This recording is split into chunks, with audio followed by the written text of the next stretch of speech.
a 26-year-old housewife who recently got married. I truly regret getting married because my 55-year-old mother-in-law, Patricia, and my 30-year-old husband, Adam, bully me so much now. I thought they were both such sweethearts before. When Patricia asked me to move in with them after my father-in-law passed away a few years ago, I happily agreed because I knew that once we were married, we would live happily ever after. However, as soon as we were married, they drastically changed, and I also learned that my husband's reclusive brother lived with them, which they had not disclosed to me. So on the morning following our wedding, I was startled to discover a strange man sipping tea in the kitchen. Then I met Joseph, Adam's younger brother, who is 3 years younger than Adam. Joseph helped me stand up as he sipped his coffee because my legs gave way. I was relieved when he introduced himself, saying, "I'm Joseph, 27 years old, someone who my mother and brother dislike." His kind way of speaking gave me the impression that he was a good man. Just as we were getting to know each other, my mother-in-law woke up and entered the room. "Joseph, wait in your room until you're ready to go." With a dismissive wave, she continued, "I'll bring your food later." I said, "Mother-in-law, why don't we have breakfast together with Joseph?" "Mind your own business. How could you dictate to me as a mere daughter-in-law?" She replied angrily. Upon seeing my mother-in-law, who had been so sweet just a day before, I was taken aback. Her expression, behavior, and speech pattern had shifted. She used to call me Leah and was always smiling, but now she gave me a demon-like stare. Joseph whispered to me, "This is my mother's actual nature, sister-in-law. She's been playing nice, and so has my brother to trick you. I advise you to get away as soon as you can." I was confused by what he said. "In your dreams. I won't let our free housemaid escape that easily." My mother-in-law scoffed. "Please be appreciative, since we are providing free care for an orphan without parents." I wanted to get away after hearing this, like Joseph advised, but I chose to stay and have a conversation with my husband, whom I married out of love. Afterward, my husband awoke, appearing drowsy. "Why is there so much noise early in the morning? Why won't you let me go to bed?" He glared at me, his expression serious in a way I had never seen before. Joseph was right, I realized, about my husband lying to me. My husband's face altered when I backed away in terror, and he added, "Just kidding." "Mom, get along with my wife," he said, pulling me into his hug. He called his mother Mom, which astonished me, but I was happy to hear it since I assumed he was back to his normal self and immediately forgot about his earlier angry look. More reassured, I reasoned that perhaps the reason he appeared so annoyed was that he had just woken up. I decided to take up my offer to make breakfast and set the table with a dish for the 4 of us. However, my husband commanded me to carry Joseph's share to his room. "Sorry for not telling you before, but my brother is a shut-in piece of crap. It scared me too much to tell you. He locks himself in his room all the time and hardly ever leaves," my mother-in-law continued. "You wouldn't believe they were siblings because of how different he is from Adam." They proceeded to insult Joseph. I went to Joseph's room with his breakfast and knocked on the door. "Thank you, but don't worry about me. I'm going out to dinner," he said, as he attempted to shut the door.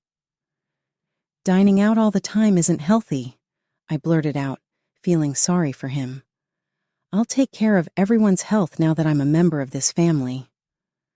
All he said was, "You must leave this place. I hate being by myself." I experienced a tightening in my chest and began to tear up as I thought back to my own experience after my parents passed away. After receiving a PTSD diagnosis, I'm currently undergoing treatment. I could be reflecting Joseph's circumstances onto myself. I told Joseph, "I'll bring some more food later," and made my way back to the living room. "Can you finish up the housework and come to the convenience store at noon?" my husband said as I entered the living room. "All right," I said in response. Once he left for his job at the convenience store, My mother-in-law started to bully me. As she began sipping tea in the living room, she gave the order: wash the dishes, clean up, and finish weeding the garden all by this morning. After responding, I got to work on the dishes. I counted the number of weeds in the garden before starting to clean each room. I was shocked to see that the garden appeared to have been neglected for a long time. I trembled at the possibility of all the bugs that might come out. I was determined to get the cleaning done quickly because I could see dark rain clouds in the sky. I cleaned every room in the house except for Joseph's room on the second floor after finishing the living and dining rooms. I quickly returned to the stairs after hearing a loud bang coming from the first floor. There was salad oil all over the kitchen floor along with my mother-in-law. She said, "Clean up the spilled oil." And it was obvious that she had taken off the salad oil's top and spilled it. The empty bottle was lying across the place. "Why would you do something like this?" I spoke to my mother-in-law directly. "What? Do you think I intentionally did this? How horrifying. You're a terrible in-law's daughter. You are to blame for leaving items in my path." She shouted, "Get to cleaning instead of talking," and threw a roll of paper towels at me. I quickly wiped the kitchen floor, knelt, and used paper towels to absorb the oil, all the while keeping in mind that I had to head to the convenience store my husband owns after tidying the garden. My mother-in-law bumped into me and I fell on the greasy floor. "You're in my way. Move as I approach." "Unbelievable," she scoffed. Just 2 days after our wedding, I regretted moving in, but I was too busy to think about it. It took quite some time to clean the floor. I was bitten by mosquitoes numerous times while I tirelessly plucked weeds and bagged them up during the garden cleanup. I was exhausted when I completed the work. Thank goodness the garden was small. Even though I didn't have much time till noon, I had to quickly take a shower because I couldn't leave the house with my body soiled with sweat and oil. Before using the restroom, I believed I had ready my clothing and underwear, but when I came out, everything was gone. Once again, it was my mother-in-law's doing. Though I didn't have time to debate, I was frustrated. I had planned to head to the bedroom after drying off, but even the bath towel had disappeared. The clothing I had been wearing was going to ruin my body once more, therefore I was unable to put them on. I quickly made my way to the second-floor bedroom after wiping my body with a face towel I had used in the bath. As my mother-in-law started laughing wildly and filming herself, I felt like I couldn't live with her any longer. Halfway up the steps, I came across a bath towel. I hastily wrapped it around my body and headed to the sleeping quarters. I wanted to cry because I was so frustrated, but I refrained because it would just please my mother-in-law more. I saw Joseph as I quickly got dressed and left the bedroom. "Listen, sis-in-law, you really need to leave this house right away. That woman is obsessed with stuff like this," he continued, passing me a piece of paper with his WhatsApp QR code. "I know you're in a rush, but if anything happens, hit me up here." He then returned to his room. I went to my mother-in-law's room, pocketed the paper, and told her I was heading to my husband's convenience store. She remained silent and continued to giggle at a video on her phone. I went off to meet my husband, but I had a sneaking suspicion that she was watching the previous footage of me, which almost brought me to tears again. My husband instructed me to enter the office when we were at the convenience shop. He gave me the store uniform with a half smile on his face. "Leah, you really looked hot as you climbed the stairs in your undies. The next time, before you step into the shower, make sure your clothes and towel are ready." "It's awkward," he remarked. "They were with me. Mom must have kept them hidden." "Halfway up the stairs, didn't you notice the towel?" I replied, losing my cool as I began to cry. I had no time to find my clothes or underwear. My husband began using his phone to record me. "I'll send my mom this video if you don't cry and lose it when she's giving you a hard time. She needs to be satisfied all the way through. You're making me record this video, which is such a burden," he remarked, hurriedly getting me ready for the store uniform. I simply followed instructions and put on the outfit. My husband's remarks crushed me, and as he guided me into the store, tears flowed down my cheeks. I couldn't stop thinking about how they were treating me. Before he went, he introduced me to a woman who worked there and asked her to show me around. Mrs. Donna was a gracious, middle-aged woman. Observing my tear-swollen eyes, she obligingly said, "It's likely that the boss won't be back for some time. Maybe you could take a break in the workplace?"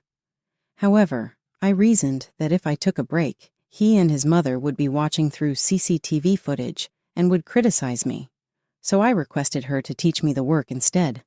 Mrs. Donna guided me through the process with such kindness and patience. She showed me how to place orders, run the register, and remember where everything went as we refilled the shelves. We became good friends very fast after she stated, "Let's start by getting restocking down pat," with a smile. Around 5 p.m., my husband returned to the store.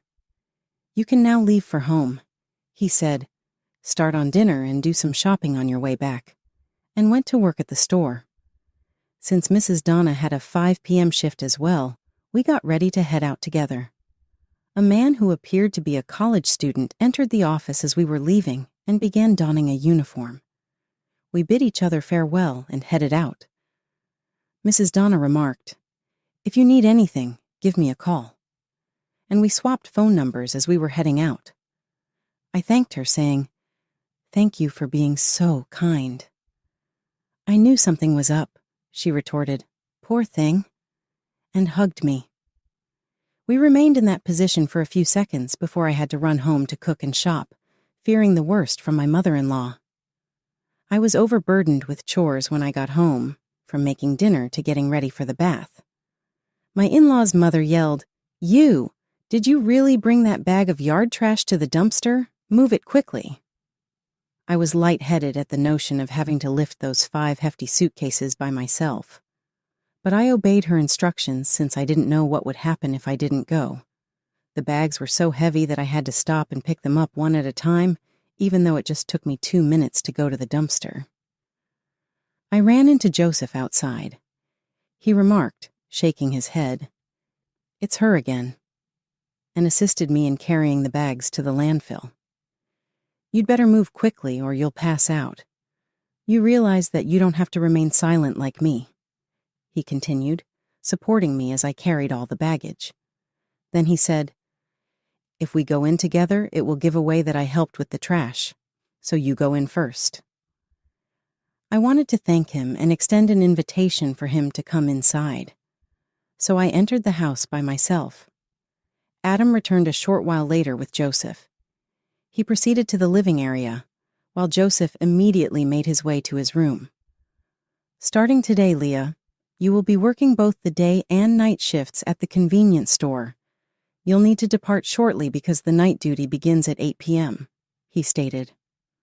"I'm already tired from today," I retorted. "In addition, I'm afraid of the dark, and I am still learning the work. It's not possible." My husband took the divorce documents out of his suitcase and gave them to me. "There's no need to stay married if you can't work. If there's anywhere an impoverished orphan can go, feel free to go, huh?" With smug smiles, my husband and mother-in-law observed me. I made the decision then and there that I would never forgive these people. Although I hated to leave Joseph alone, I decided to move out of the house because, as he mentioned, I felt like I might break at that point. I planned to go to the convenience shop after realizing I needed to put these two out of my mind for the time being. Luckily, there were no customers during the night shift at the convenience shop. I added Donna and Joseph as users to my WhatsApp group, and we started messaging each other. They were able to provide me with knowledge that I was previously unaware of. Joseph told me that before the marriage was finalized, my husband had made up his mind to marry a lady, brought her home, and proceeded to abuse me in the same way that he is doing to me today. That explains why, up until he married me, he had been acting so kind. In addition, it appears that hiding the engagement ring my husband gave me and accusing me of losing it was the next act of harassment directed at me. Joseph said my mother-in-law and spouse were in the living room right now, happily plotting this. One of Joseph's two cell phones is left in call mode in the living room. He's currently using WhatsApp to record their talk. He used an emoji of laughter to send me a message. Donna informed me that her husband was involved in some way with an elderly employee of the convenience shop. Since the woman was married, it is said that he visited her home when her husband was not there. This, according to the narrative, annoyed Donna, who is forced to work even as a store manager. I kept reading the message because I couldn't believe what I was reading. I asked Donna and Joseph if we could start a group to share information because I didn't know what to do on my own, and they were more than happy to help out. We created a WhatsApp group discussion. I told them that after I decided to move out of the house, my husband gave me the divorce papers. Joseph expressed his satisfaction by saying, "I'm glad you finally decided to leave." Joseph, though, heard me say, "You're leaving with me too." I then disclosed something in the group conversation that I hadn't shared with my spouse or mother-in-law. I shared it with them and then informed them about my scheme to exact revenge on my husband and mother-in-law. Joseph and Donna both expressed a desire to assist. With hesitation, Donna revealed that she had a speech recording on a voice recorder that might prove my husband's unfaithful affair with the woman. She also appeared to have a tape of my husband's remarks made at work today, as well as a photo of them entering the woman's residence. Donna sent a recording to the group chat. "Mom was frustrated because you wouldn't cry no matter how much she bullied you." It was Adam's voice when he made a video of me crying and sent it to his mother. Donna granted Joseph's request to have complete confidence over all of the material. "That's the proof of your cheating husband and bullying mother-in-law, isn't it?" Joseph said.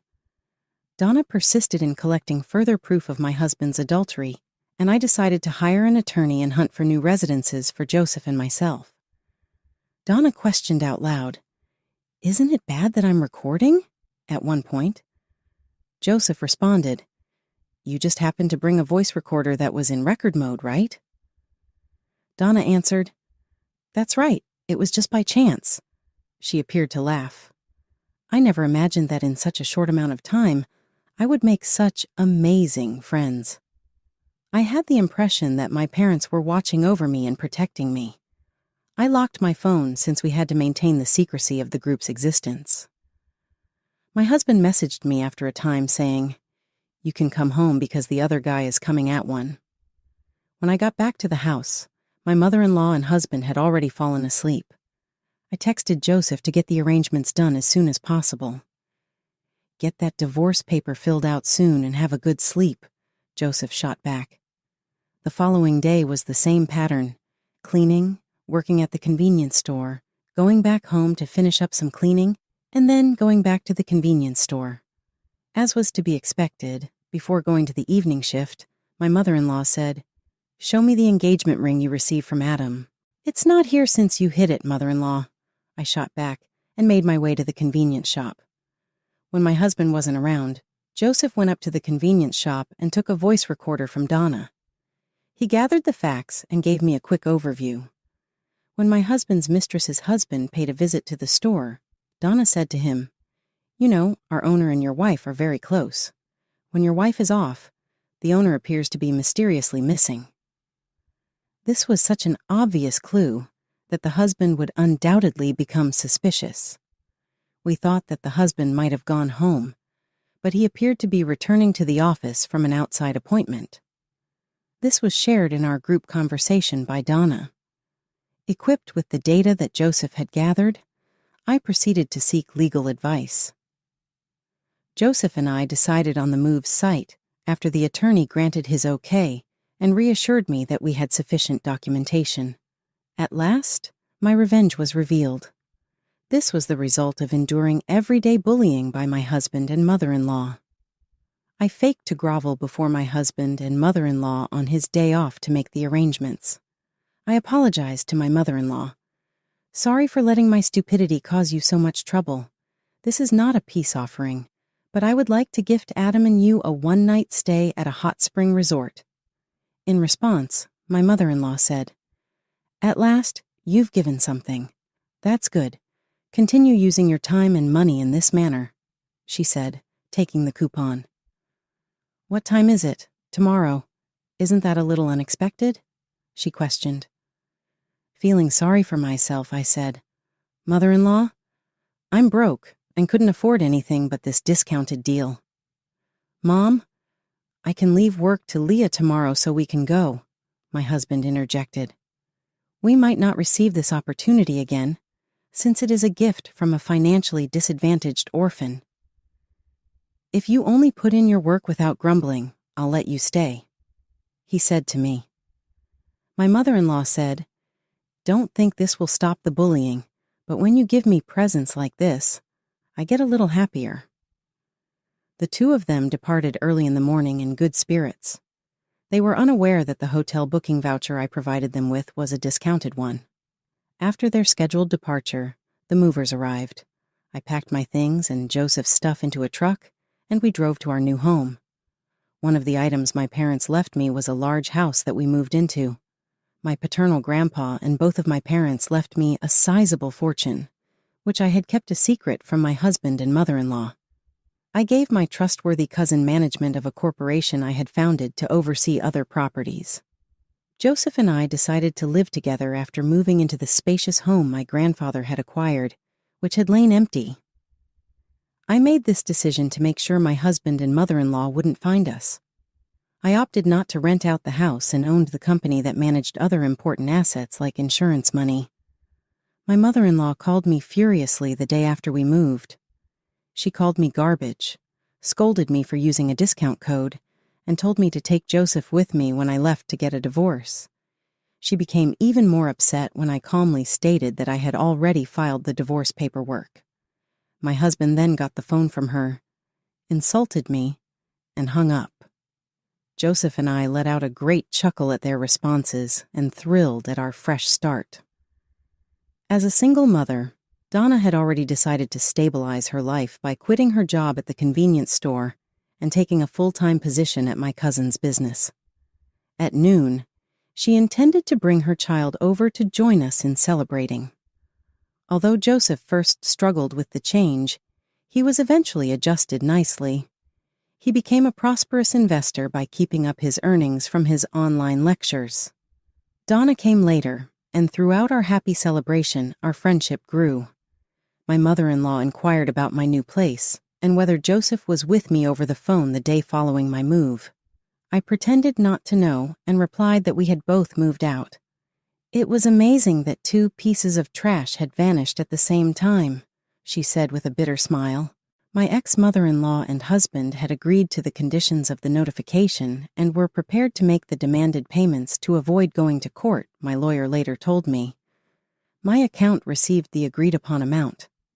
As Joseph and I were getting used to our new life together, my ex-mother-in-law went into a fit of rage and started ringing my phone non-stop. I eventually replied after noticing thousands of missed calls every second. Are you aware of Joseph's location? Tell me if you know, she insisted. I tersely replied, I don't know, and tried to hang up. She then said, Wait, how much money do you have in savings? Why must I reveal my savings to an unknown person? I said goodbye and hung up.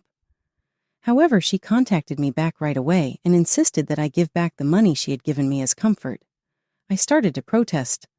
I don't need to repay the money, but she stopped me and begged me to pay attention. She explained her poor circumstances. My ex-husband was facing a divorce lawsuit from the partner he had an affair with. The husband of his mistress had solid proof since Donna, working with a private investigator, had obtained it rapidly. In addition, the convenience shop paid a sizable fine and ended its agreement with my ex-husband since he had harmed the business's reputation. He couldn't afford the entire amount he owed. My ex-mother-in-law started looking for Joseph when she learned from one of Joseph's friends that he made more money than my ex-husband after I moved.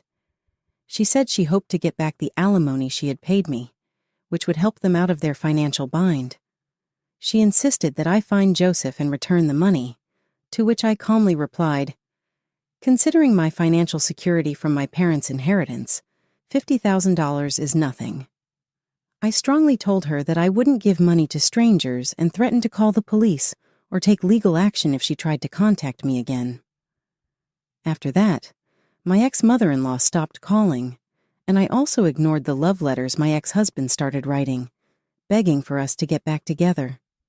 He was unable to obtain employment in his former industry because of his damaged image, so he was forced to work as a traffic control person on road construction sites, despite selling his house. According to reports, my ex-mother-in-law worked part-time at a supermarket, but had a challenging disposition that made her socially awkward. 2 years later, I married Joseph, and the two of us are having a great life. Joseph suggested that we come together in my parents' honor, and once we got married, he adopted my last name. A boy will be born to me next month, and I've already decided to get along well with